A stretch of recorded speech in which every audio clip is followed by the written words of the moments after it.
Si Kristo daw ang nagtatag ng simbahang Romano-Katoliko, pero ang kaniyang ebidensya ay Google, hindi ang Biblia. Pagkaswerte natong mga Katoliko, ayaw na mo pagbiya sa simbahang Katoliko. Amen! Mamili nung kagsimbahan, piki! Uy! Piki ang simbahan niya gitukod og tao. I-search, i-google na ninyo, who founded my church? I-search, i-google na ninyo, who founded my church? I-search, i-google na ninyo, who founded my church?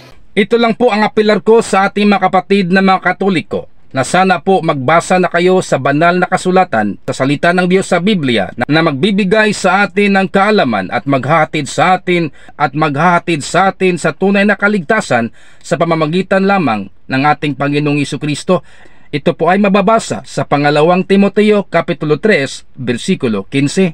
Ano ang sinasabi ng salita ng Diyos na mababasa sa Apokalipsis 21:8 or Revelation Kapitulo 21, versikulo 8? Ito ang nakasulat, ngunit sa mga duwag at sa mga hindi mananampalataya at sa mga kasuklam-suklam at sa mga mamamatay tao at sa mga mapakiapid at sa mga gaway at sa mga sumasamba sa Diyos-Diyusan at sa mga sinungaling, mga sinungaling, ang kanilang bahagi ay dagat-dagatang nagniningas sa apoy at asupri na siyang ikalawang kamatayan.